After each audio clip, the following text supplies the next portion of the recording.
How will you take on these corporate monopolies? We need to propose solutions that are actually break that corporate stranglehold on every sector of our lives. And that means a public option. This is a situation of market failure. And so the government has to step in and actually goddamn govern. Yes. There is a lot of criticism right now of the NDP in saying that they are neglecting the base. The base, it feels like they've been seen as a force to be managed, not as a source of ideas, of energy, of creativity, of power building. And so there are all these ways in which the base of the NDP is ready to roar back, which harkens back to a people's movement of the 1930s in an era where we are fighting fascism again. What is stopping people from holding Israel to account or treating it like any other rogue nation? A land without people for a people without land, the most moral army in the world, making the desert bloom. These are gigantic lies. Every economic and diplomatic tool has to be deployed for Canada to have an independent foreign policy from the United States, particularly around Israel. And Canada is standing here trying to talk out of two sides of its mouth as usual. Everybody knows it's bullshit. And people are waiting for some moral clarity from our government. Okay. Hi, Heidi. We are recording. So Great. Yeah, that's fine. whenever you want. Avi Lewis, do you age? Since you asked the question, yes. Many seconds now. No, I've known you for, I think, 2 decades. Yeah, 20 years, 25? Somewhere Something like around that. there. We used to partake in food. I remember coming to your restaurant the first time. Yes. And Naomi was there as well. And you descended on us, you grabbed me and you said, Michelle Landsberg's son! And I was so thrilled. That was very meaningful. And then you poured a lot of buffalo grass vodka into us and we had an incredible meal. That was such a great restaurant. That's sort of how I, know you through your mom. Because Yeah. to me, she is a stalwart of feminism, Yeah. Canadian feminism. And I remember it was a couple months ago that I saw her on the streets of Toronto at Bloor and Young with 100 other women, Women in Black, Jewish organization that has been fighting for Palestinian liberation for a very long time, who I used to stand with in my first year at the University of Toronto. Right, We with used to Naomi stand- Wall and... Yes, all of them at the yeah. corner of Amy Gottlieb. Yeah, at and the Amy, yeah. At the corner of Bloor and Avenue Road. Yeah. I saw Michelle there and I wanted to start bawling because I was thinking about how long this has been going on. And also, I think the vast majority of Jewish Canadians, Ashkenazi Jews, have been brought up in some measure of the propaganda of Zionism and Israel. The founding myths of that story. A land without people for a people without land, the most moral army in the world, making the desert bloom. These are gigantic lies that when you learn them as a child, they're part of the story of who you are. And the process of peeling back those layers, of decolonizing ourselves, I think I keep saying all, I think most Jewish Canadians are somewhere on this journey of trying to pick apart the lies with which we were inculcated. How did you get there? Well, so my mom, just to where we started, has been on a very long journey. And she has been moving steadily. I don't think her position has ever remained the same since I was a kid. But to reach the point after decades and decades of being a feminist journalist and still having some affinity for Israel in some way, in some ineffable way, she crossed over and organized her first protest in her 80s. That was unbelievable. And to me, the most powerful thing about that story is our capacity to move and change if we're in an organizing culture that allows for people to grow and evolve. I think that's oh my God, it was very emotional for all of us. Yeah, I'm sure. Even reading her piece in the Toronto Star, where Yeah. she explains how she came to this realization. I met a person in Mississauga last night at a campaign event who said, I've been frustrated with your mother for decades, and for so long she was on the wrong side of Palestine, and to see her, finally come over. So that thing where we allow each other to grow is pretty important. And for me, it was the 1990s, really.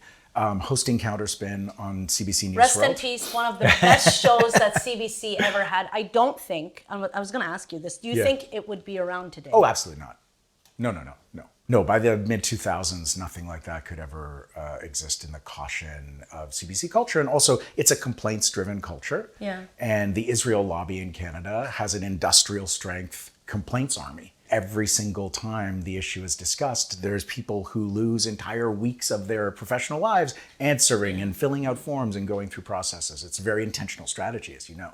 But in the 90s, in the late 90s, I learned on live television from Atif Kubursi, the great professor, whom I also just saw on this trip, and Jihad Alawewi, who's another incredible activist and active in the NDP on and off. But in those days, we were talking about the Oslo Accords that were unfolding in real time and parsing it. And I learned from these incredible Palestinian analysts that it was a scam. Far from the best peace deal ever offered. It was a trap. It was a Swiss cheese state that was on the table, and it was never sincere.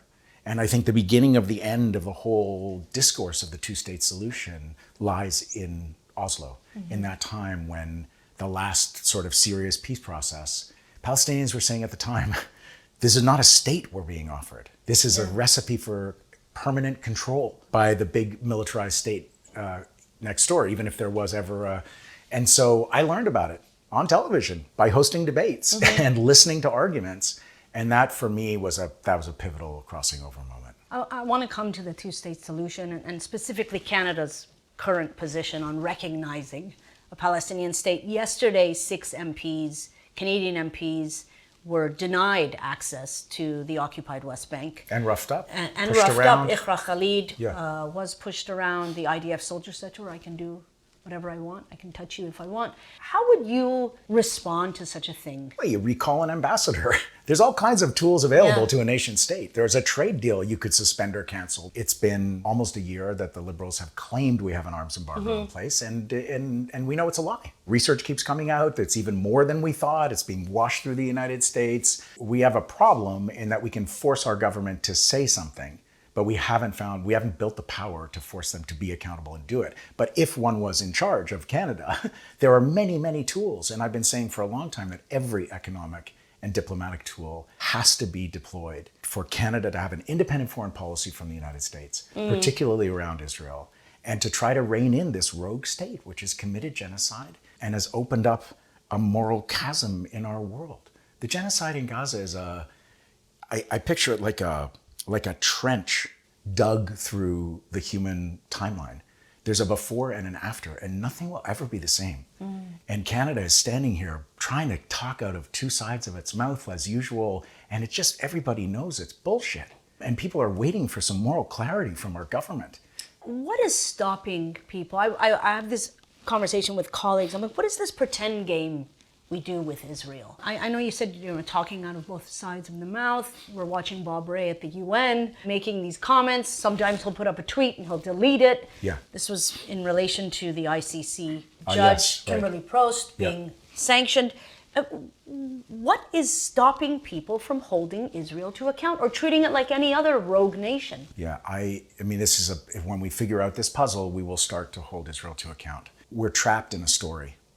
And I think the political class in Canada in particular, because of the influence of the Israel lobby and CIJA and the punishment and discipline that is meted out to any politician that strays from the story, politicians, especially those who are not Jewish, they feel safe if they just say the safe words. And in a way, the two-state solution has served as a kind of like a safe space that has been offered to the Canadian political class. As long as you say two people living in peace and security, side by side. I mean, how can we even talk? These words are offensive at this point, what we've seen. How could this possibly come to pass now? But the story is so strong, and politicians have learned that if they just say the magic words, no one will accuse them of anti-Semitism. And so I think the fundamental role of the Israel lobby in Canada is to keep the political class, the journalistic class, and the elites inside the box of that story. And I think the genocide is cracking that story apart. I believe the vast majority of Canadians have come to a totally different place. We knocked on more than 50,000 doors in Vancouver Centre in the last election. And whenever the genocide came up, their hearts leapt to compassion and outrage. And I, found one or two people in the thousands and thousands of conversations that I had, not all of them about the genocide, but whenever it came up, it's a majority position in Canada that this is an offense to the conscience of the world. And the fact that the political class is so out of step, I think just speaks to the power of that story and the official lobbying forces that maintain the discipline over that story. And it's a mission for me to try to break it. You mentioned CIJA. This is the Center for Israel-Jewish Affairs. You're a member of the Jewish Faculty Network. Yes. I believe you have hundreds of members Yes, across Jewish North scholars America across the country for sure. who put out a report in October. I started that. I initiated that project. I didn't come up with it. I was one of many co-authors. One of the authors. And I believe it was in the executive summary. I just want to read this. This report shines a light on how the current discourse about anti-Semitism in Canada serves to manufacture consent for Israel's genocide in Gaza. I just want to add, why focus on CIJA? Why was it important for you as scholars to focus on CIJA? Well, I mean, CIJA is a AstroTurf group. It has no membership. It has no elected leadership. I didn't know that. They claim to represent the entire Jewish community or hundreds of thousands of Jews in Canada. They're a lobbying outfit with paid staff and no accountability or democracy whatsoever. And they are one of the most effective and powerful lobbies on Parliament Hill. They're like the fossil fuel industry, just in the sheer scale of lobbying that they do. And they're very active in society, canceling people, disciplining municipal councils, school boards, police forces, and using the accusation of anti-Semitism anytime there's any legitimate criticism of Israel. I think they have warped our country's conversation about this, what is now a fundamental moral issue for all Canadians. I was tired of playing defense. And I think a lot of us in the Jewish community are tired of rushing to show solidarity for people who are getting fired because of CIJA lobbying. Candidates, their ability to run is being revoked because there's a massive campaign, and all of these spurious accusations of anti-Semitism, they're endless. And a group of us got together and said, let's actually shine a light on this organization. Let's look at its origin story, how it was founded. Let's look at and then what we did was, as academics, we tried to take a data-based approach. Yes. And we gathered every public statement by that organization in the 6 months after October 7th, 2023, every tweet, every press release, every interview transcript, every webinar, and we subjected it to a year of study. What was the response to the report? I mean, was there? Not a lot of mainstream response. There was one, the Toronto Star devoted a story to it. I think CIJA decided to ignore it. Probably a smart communication strategy. I think pushing back would have brought more people to it. And maybe they have the sense to know that the more people read the report, the worse it is for them. Where the response has been really heartening is that people have found it useful in many of the current ongoing struggles. So in Brampton City Council, where there's an excellent resolution for Brampton to call for a two-way arms embargo to declare itself an apartheid-free community, which is a wonderful movement that started and is spreading among municipalities. CIJA's mounting a furious pushback, meeting with councillors, and they are able to read the report and actually have a counter view to this lobbying organization that is pushing so hard against what is a very humane and excellent resolution. I want to come to the NDP. You're running for leadership. Wait, what? What? Aren't you? Shit. Do your homework, Samira, please. I was told it says here. It says here. Yes. You're running for leadership of the NDP. Correct, yes. That is true. It is no longer a rumor. And I found out there's quite a legacy between you and the party. There's a long-standing relationship, yes. Grandpa. And my dad. And your father. Yes. Is there any sort of weight you carry with that? Is there any burden at all? No, it's funny. I'm a little bit wary of talking about it because I definitely have deep roots in the party. Yeah. It's a complicated story. My dad and my grandpa was one of the founding generation of the CCF. Yes. When in the 1930s, he was the general secretary, 1936 to the 50s. So he spent my dad's growing up years on trains across the country, building the movement in church basements and, going from city to city. I still meet people who say, your grandpa stayed in our house in Saskatoon or whatever. And then my dad was leader of the Ontario Party in the 70s when I was growing up. Sometimes they played, I think, a really inspiring role that inspired me. That the electoral process can be a part of social change, not the one and only vehicle, alongside militant trade unions and social movements, that the party has a fundamental role in building the left in Canada.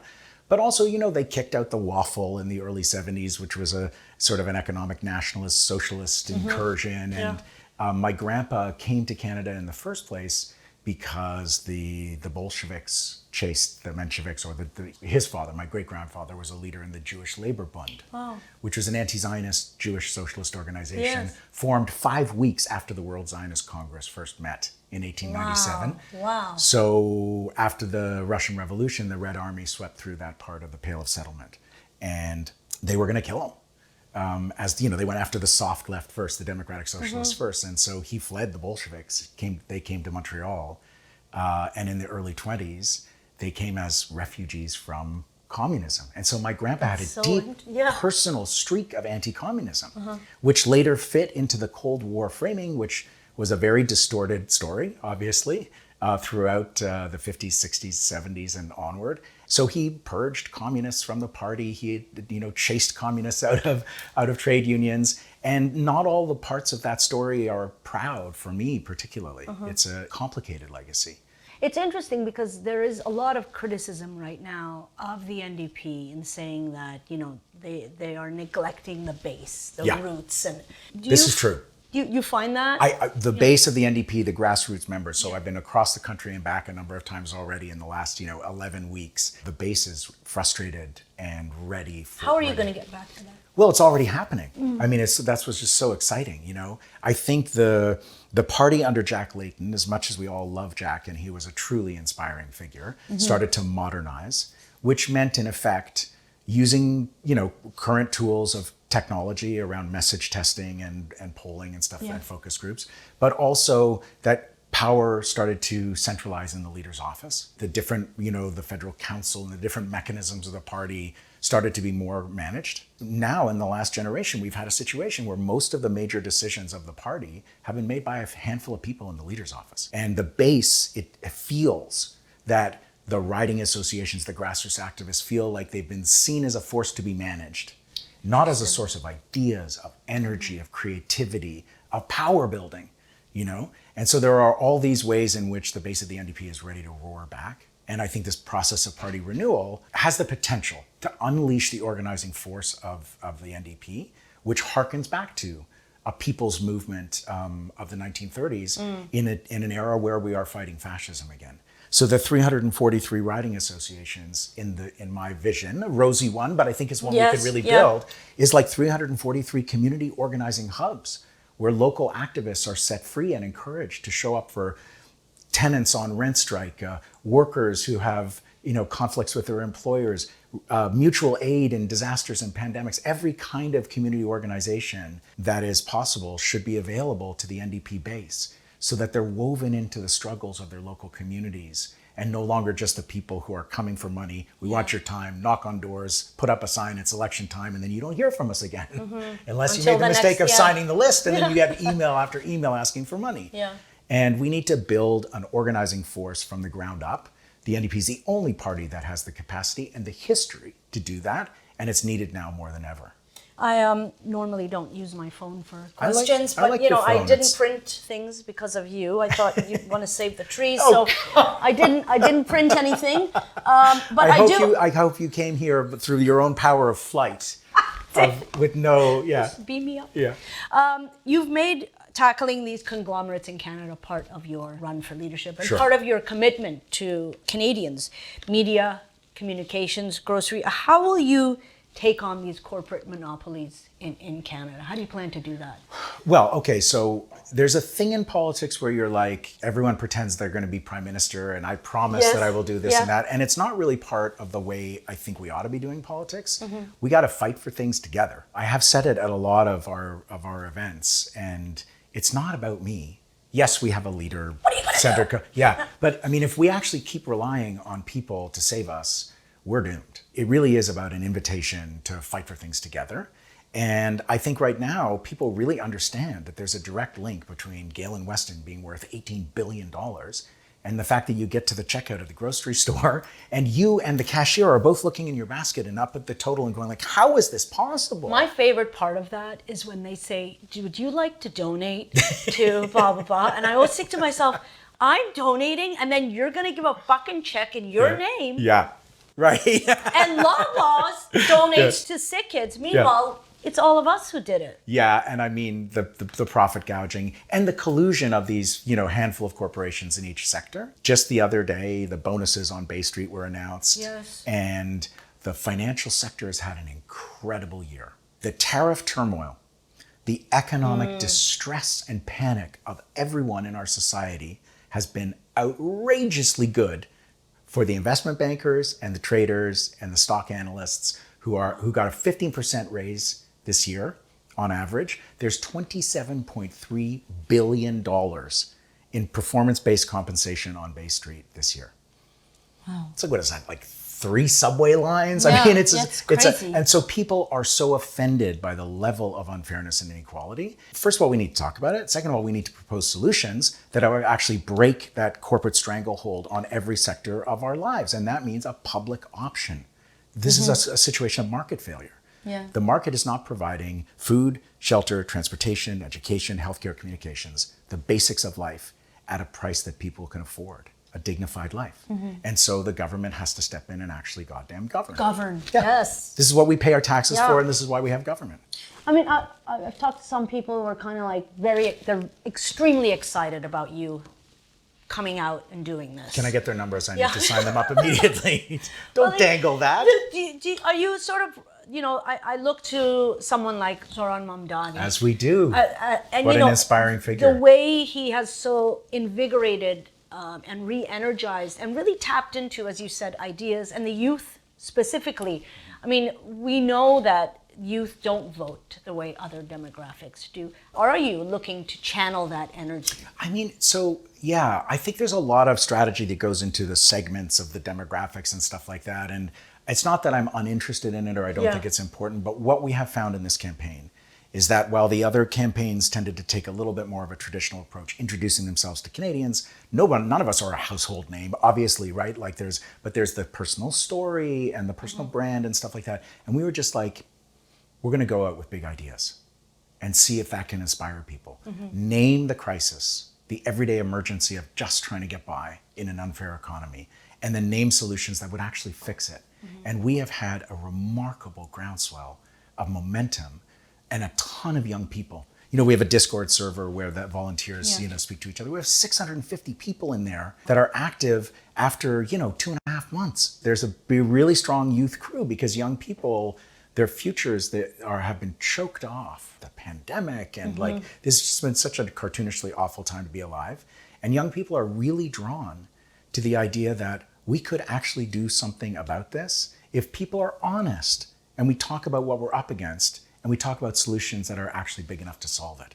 So like cell phones, we have Bell, Rogers, TELUS, my bill, right? my They're bill. just like all the plans are remarkably just the same. There's no Ridiculous. fucking competition, right? So SaskTel, Saskatchewan still has a public phone provider, right? I have a friend who doesn't even live there. Yeah, who has his, right. Saskatchewan There you number. go. Yeah. There's no reason. It's a fundamental public service in the 21st century. You should have a public phone, internet, data plan for something reasonable, $40, $50 a month at most, maybe half that. The airwaves are ours. They're a public trust. And there's no reason why we can't have these things, except for we just need to overthrow the government democratically and win it. I put a call out online for questions from the public. Oh, dear. To see, one of the questions that came up a lot. I did interview David Bowie. It's no word of a lie. No, I'm just trying to change the subject. You did. Yeah. You interviewed a lot of people. I don't know if anybody remembers the new music, but it was